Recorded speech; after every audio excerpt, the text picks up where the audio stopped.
حضور علیہ الصلوۃ و تسلیم کی بارگاہ میں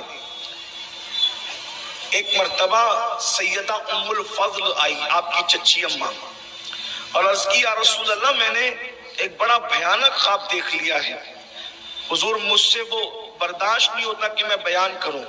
سرکار نے میں کیا دیکھا؟ تو کہا کہ آپ کے جسم کو کاٹ کر آپ کے جسم کا گوشت کا لوتھڑا کسی نے میری گود میں ڈال دیا۔ تو حضور نے فرمایا مسکرا کر چچی اماں یہ تو بڑا مبارک خواب ہے۔ کہا کیا مطلب؟ کہا مطلب اس کا یہ ہے کہ سیدہ جو اس وقت تو خوشی سے اور امید سے ہے تو ان کے گھر بیٹا پیدا ہوگا اور اس کو مجھ سے وہی نسبت ہوگی جو گوشت کا لوتھڑا جسم سے نسبت رکھتا ہے، اور وہ مجھ سے ہوگا اور میں اس سے ہوں گا، اور وہ بچہ تمہاری گود میں ڈالا جائے گا، سب سے پہلے وہ تمہاری گود میں آئے گا۔ یہ اس خواب کی تعبیر ہے۔ اور پھر 3 شعبان کو یا 4 شعبان کو یا 5 شعبان کو، 3 قول ہے، لیکن میں 3، 4 اور 5 میں سے سوچتا ہوں کہ بیچ کا لے لیں، درمیان کا۔ تو 4 شعبان کو 4 ہجری 4، شعبان 4، امام حسین علی جدہ علیہ السلام کی ولادت ہوئی۔ امام کی ولادت ہوئی، ولادت پر بڑے واقعات ہیں، مختصر سی اشارتاً کہ جس دن امام کی ولادت ہوئی صبح کا وقت تھا، اللہ کے رسول صلی اللہ علیہ وآلہ وسلم نے نماز پڑھائی، اور نماز پڑھانے کے بعد حضور کی عادت تھی کہ فجر کی نماز کے بعد صحابہ کے ساتھ بیٹھتے تھے، صحابہ کی طرف رخ کر کے بیٹھتے تھے، لیکن آج حضور علیہ السلام نے لوگوں کے درمیان نہیں بیٹھے، مولا علی سے کہا علی جلدی چلو اور گھر چلتے ہیں۔ جب یہ دونوں گھر کی طرف گئے تو سارے صحابہ پوری محفل اٹھا کر جانے انجمن جدھر گئی سارے انجمن ادھر گئی۔ اللہ اکبر! ارے انجمن اور انجمن کیوں نہ جاتی؟ میرے محبوب کی شان تو یہ ہے کہ نعمتیں بانٹتا جس سمت وہ نشان گیا، ساتھ ہی منشی رحمت کا قلم دان گیا۔ میرا محبوب جو ہے وہ نعمتیں بانٹتے ہوئے جس طرف چلا جاتا ہے، منشی رحمت کا قلم دان بھی اس کے پیچھے پیچھے چلا جاتا ہے۔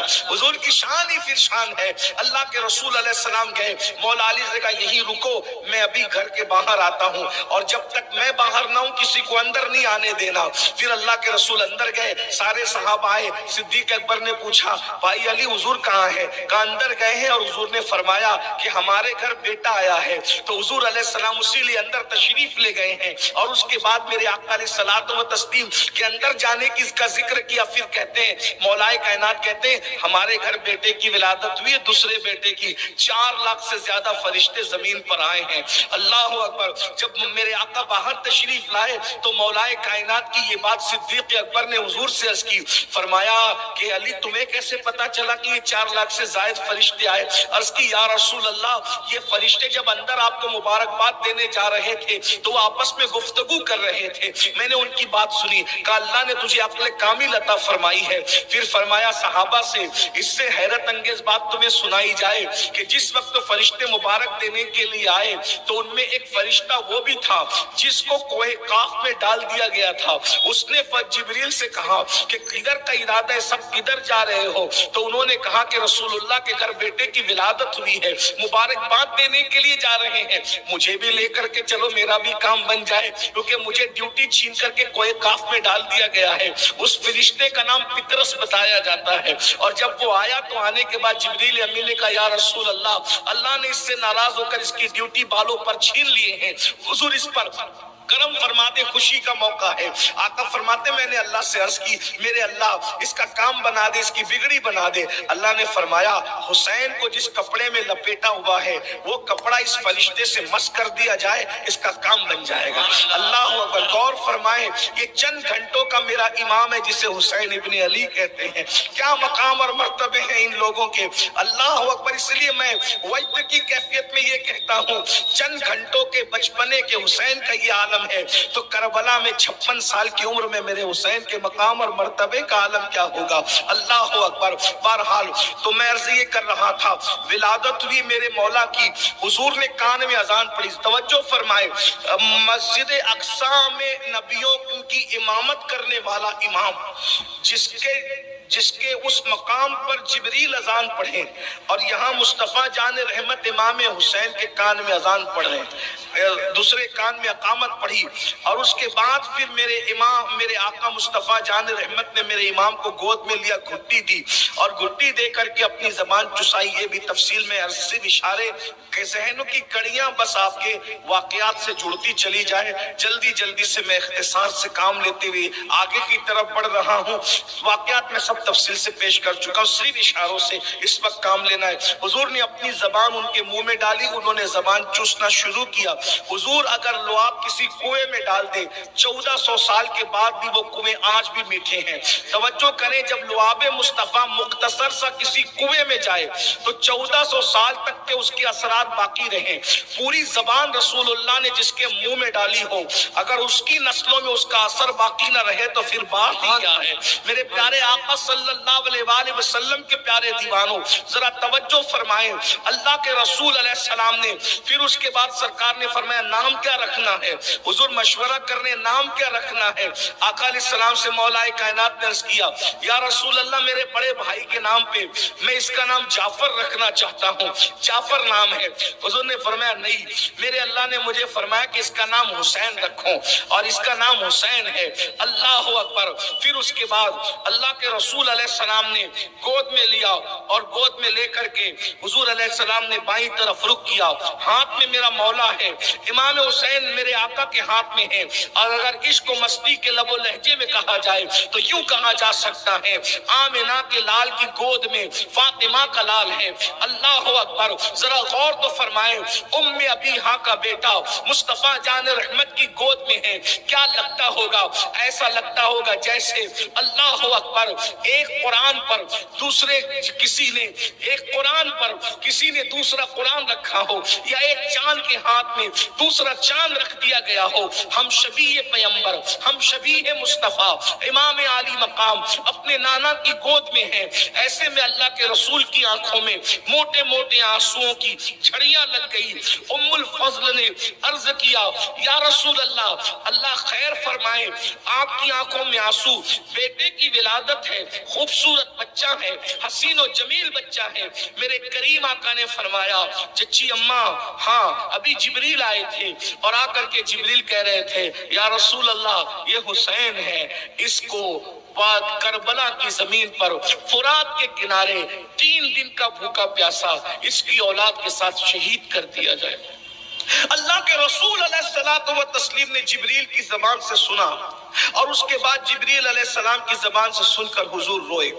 یہ حدیث صحاح ستہ میں بھی موجود ہے، یہ حدیث کی اکثر کتب میں موجود ہے، کس کس کتاب کا نام لوں، لیکن جو نقطہ اس پر بیان کرنا ہے وہ یہ ہے، سب سے پہلے کربلا بیان جس نے کی ہے، واقع کربلا کا سب سے پہلے بیان کرنے والا جبریل ہے، اور سب سے پہلے سننے والے امام حسین ہیں، سب سے پہلے سننے والے نبیوں کے امام مصطفیٰ جان رحمت ہیں۔ امام حسین کی شہادت جبریل نے بیان کی، سننے والے مصطفیٰ جان رحمت، اور سن کر رونے والے بھی مصطفیٰ جان رحمت۔ کربلا سن کر رونا یہ بدعت نہیں ہے، کربلا سن کر رونا یہ مصطفیٰ جان رحمت کی سنت ہے۔ یہ کوئی پروگرام نہیں ہوتا رونے رلانے کا، یہ تو صرف اظہار محبت ہے، اظہار محبت ہے۔ اللہ اکبر۔ حضور علیہ الصلوۃ والتسلیم رو رہے ہیں کربلا سن کر۔ اب جبریل سے حضور نے کربلا سنا، اب سننے کے بعد حضور علیہ السلام کربلا سنا رہے ہیں، اور اب جو کربلا بیان ہو رہی ہے، کربلا سے مراد اللہ اکبر شہادت امام حسین اب حضور بیان کر رہے ہیں۔ اللہ اکبر۔ مسلمانوں، اب کیا اس پر ہم یہ نہیں کہہ سکتے کہ اللہ اکبر یہ شہادت حسین کا عنوان وہ ہے جس کو بیان کرنا سنت مصطفیٰ جان رحمت ہے؟ اور اب یہ جو بیان ہو رہی ہے شہادت، تو میرے آقا نے جبریل سے سن کر سیدہ فاطمہ کو سنایا، سیدنا علی کو سنایا، سیدہ ام الفضل کو سنایا، اور انہوں نے سنا تو انہوں نے بھی گریہ فرمایا، ان کی آنکھوں میں بھی آنسو آئے، جو غم حسین پر روئے، جو شہادت حسین میں محبت اور عقیدت سے اس کی آنکھ سے آنسو نکلے، انشاءاللہ دونوں جہان سے اللہ، دونوں جہان کے غم میں رونے سے اللہ اس کی حفاظت فرمائے گا۔ بعض عزیزوں کو یہ جو غلط فہمی ہے کہ امام کی شہادت سن کر رونا یہ اہل بدعت کا طریقہ ہے، میں ان کی اصلاح کرنا چاہتا ہوں، نہیں میرے عزیز ایسی بات نہ کرنا۔ میرے رسول روئے تھے، حضور علیہ السلام کی آنکھوں میں سب سے پہلے آنسو آئے تھے، اور پھر جب حضور نے بیان کیا شہادت کو تو اللہ یہ ضرور ہے کہ من گھڑت واقعات نہ بیان کیے جائیں، اپنی طرف سے کوئی بات نہ کہی جائے، لیکن یہ ضرور ہے کہ واقعہ نگاری کا حق تو ادا کیا جائے، اس لیے کہ اہل فضل کا طریقہ، اہل فضل کے انداز ہی میں بیان ہونا چاہیے۔ اللہ اکبر۔ تو میں عرض یہ کر رہا تھا، جبریل نے پہلے شہادت بیان کی، رسول اللہ نے دوسرے مرتبہ شہادت بیان کی، پھر یہ شہادت بیان کرنے کا سلسلہ اتنا عام ہوا۔ یہ شہادت سے پہلے کی بات کر رہا ہوں۔ عبداللہ ابن عباس کہتے ہیں امام کی شہادت نبی کے گھر میں اتنی بیان ہوئی کہ نبی کے گھر کا بچہ جانتا تھا کہ امام حسین کربلا میں شہید ہوں۔ کوئی ڈھکی چھپی بات نہیں تھی، یہ بہت تفصیل کے ساتھ بیان ہوا، اور کتنی تفصیل کے ساتھ بیان ہوا آگے اس کا ذکر آتا ہے۔ تو امام علی مقام کی شہادت کا ذکر بہت کیا حضور علیہ السلام نے، اور خوب روئے بھی آنکھوں میں۔ اس وقت جبریل علیہ السلام نے عرض کی اگر آپ اجازت دیں تو میں کربلا کی مٹی بھی آپ کو دوں۔ تو اللہ کے رسول علیہ السلام سے کہا کہ یہ کربلا کی مٹی آپ رکھیں، جب یہ سرخ ہو جائے گی تو سمجھ لینا کہ حسین کربلا میں شہید ہو گئے۔ وہ کربلا کی مٹی بھی حضور نے لی، اور اس وقت حضور علیہ السلام نے وہ ام المومنین سیدہ ام سلمہ کو سونپی۔ یہ مختلف الگ الگ واقعات، الگ الگ روایتیں ہیں۔ امام علی مقام تو شہادت کے لیے ہی دنیا میں آئے تھے، دین کی حفاظت کے لیے ہی دنیا میں آئے تھے۔